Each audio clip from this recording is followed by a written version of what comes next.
How would you describe the role the administration is playing in this right now with its inability to motivate Benjamin Netanyahu? Is Joe Biden a bystander? Well, the administration has not explained what it's doing. The public, I think, needs to hear a more coherent strategy. I've never, in all the years I've been doing this, I've never seen the U.S. president estranged from the Israeli prime minister. This is quite remarkable. And you know, Joe, we have this horrific story in Gaza, horrific story in Ukraine, the trial of perhaps the next president in New York City, and the markets are at record highs. It's almost like the markets are oblivious to all of these other things and are focusing just on earnings and interest rates, things like that. Well, I wanted to ask you about that because that's your specialty. S&P 5,300. Yeah. Everyone's whistling past the graveyard here, Greg, or there are no market implications? It appears, as of right now, there are not. I mean, obviously, if you're in Gaza, it's hell on earth right now there. And there are a lot of other really serious stories, especially the one in New York City right now.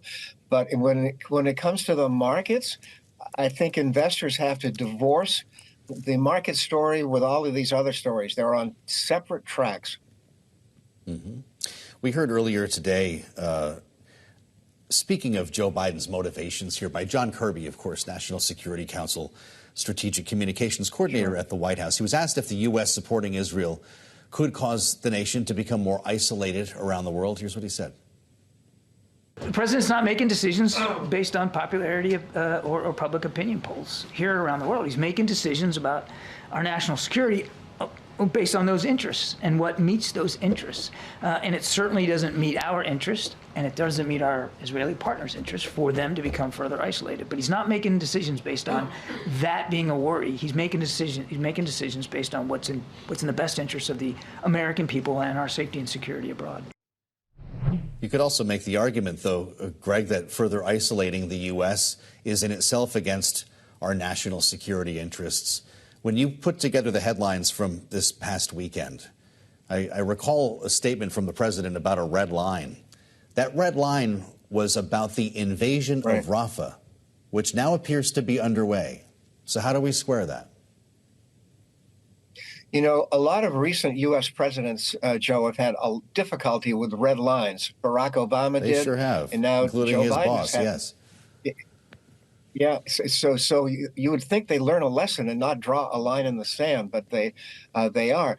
Not to be too crass and talk about U.S. politics, but I would say developments over the last few days have further diminished Joe Biden's chances of winning the election. It's not over yet. He could come back, but I think the public views this as just one more story out of Washington that seems to be out of control. Why is this the straw for the camel's back here, Greg? We always hear geopolitics don't motivate voters in a presidential election, and it is the economy, stupid. We see the economy and inflation at the top of every poll in terms of voter priorities, the biggest problems facing the country. How come this would be the one to derail the campaign?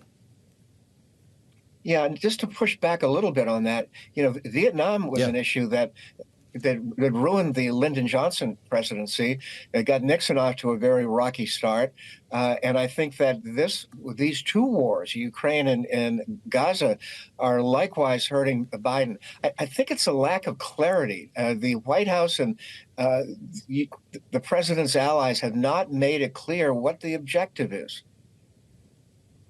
How about Ukraine, Greg? We just spent some time with Yuri Sak, who is making an impassioned plea for support. He's very good at delivering that message and helping us understand the stakes that are on the ground. Joe Biden has been very consistent in his support for Ukraine. Do voters care about that? I think they do. There are some who feel strongly. There are probably close to 50% who are indifferent. What worries me a lot, Joe, is that Ukraine may not get all of the weapons that they need until July. There could be another couple of months to go before Ukraine can fight back, and those could be two really difficult months. Well, they certainly could, Greg, and it's been a while since we've talked about the role that Ukraine played in helping to make an already bad problem with inflation worse. We talked about food shortages and the idea of Russia leaning into an offensive against Ukraine here in a war that continues to drag on makes you wonder about what the market implications could be there. It's something that we don't spend a lot of time talking about, but I wonder if it's one of the things that keeps you up at night when you consider the risks. I think everywhere you look, there are inflation risks, whether it's food, whether it's energy.